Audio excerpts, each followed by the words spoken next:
回到2024年2月，马斯克对 OpenAI 提起诉讼，金额高达1500亿美元。他说，他们偷走了一家慈善团体。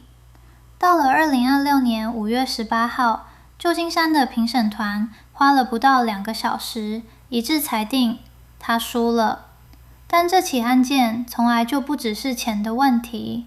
我们用5分钟把这件事从头到尾讲完。为什么马斯克要告 OpenAI？ 为什么评审团这么快就做出决定？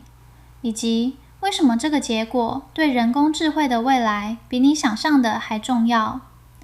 这里是财经无界极速焦点第1集。故事要从2015年讲起。那一年，马斯克和 Sam Altman、Greg Brockman 等人共同创办了 OpenAI。当时的设定很明确，非盈利团体，目的是让人工智慧的好处属于全人类，不是属于任何一家公司。从2016年到2020年，马斯克陆续投入大约4400万美元。2018年，他因为与 Tesla 的潜在利益冲突，辞去了董事会职位。接下来几年 ，OpenAI 开发出了 ChatGPT， 估值从0开始，一路冲到5000亿美元级别。2024年2月，马斯克在加州北区联邦法院把 Sam Altman、Greg Brockman 和 OpenAI 一起告了。他的核心指控是 OpenAI 背离了当初成立时的承诺，把一家慈善团体变成了一台为私人赚钱的机器。面对指控 ，OpenAI 的反击重点不是我们没这样做，而是就算做了，你也告太晚了。这就是所谓的时效抗辩。美国加州的相关法律规定，这类请求权的诉讼时效大约是2到4年。OpenAI 律师团指出2个关键时间点。2019年 ，OpenAI 已经公开成立了一家 Capped Profit 子公司，把盈利化的架构放在所有人眼前。2020年到2021年之间，马斯克本人多次在公开发言、推特、访谈里批评 OpenAI 已经背离了非盈利初衷。评审团最后采信了这个逻辑。马斯克在2021年以前就有充分理由相信自己被误导了。从那个时间点往前算，2024年才提告，已经太晚了。2026年4月28号，案件在旧金山进入正式庭审。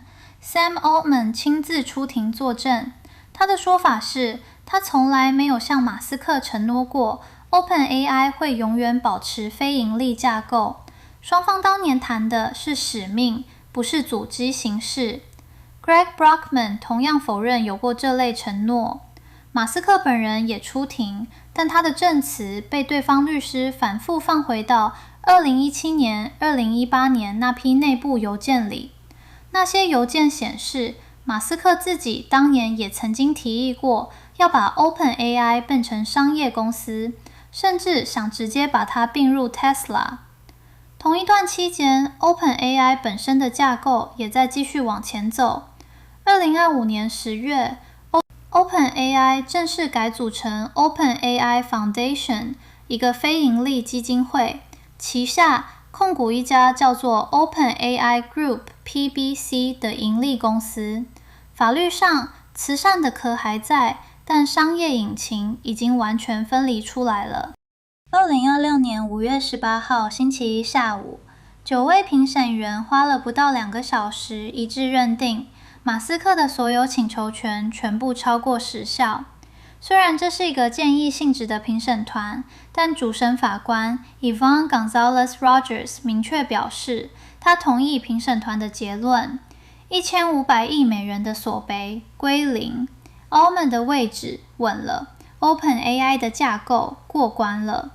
马斯克的律师 Mark Tabaroff 在庭外只说了一句话，一个词：上诉。这个案子技术上还没有真正终结，但短期内 OpenAI 不再被法律问题绑住，它的下一个重点会是继续把估值往兆元级别推，而马斯克他得想想下一步该怎么走。回头看，这起案件表面上是2个亿万富翁的恩怨，但底层的问题其实是，当人工智慧成为下一个改变世界的科技，它到底应该属于谁？是属于一个基金会的使命，还是属于一张股票的市值？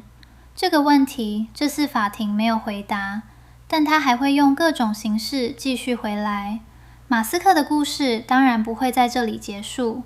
下个月，财经无界推出马斯克帝国深度系列7集联播 ，Tesla、SpaceX、Starlink、xAI、X、Boring 和 Neuralink。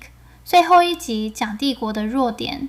如果你想看清楚这个人如何在多条战线同时下注，记得按赞追踪财经无界。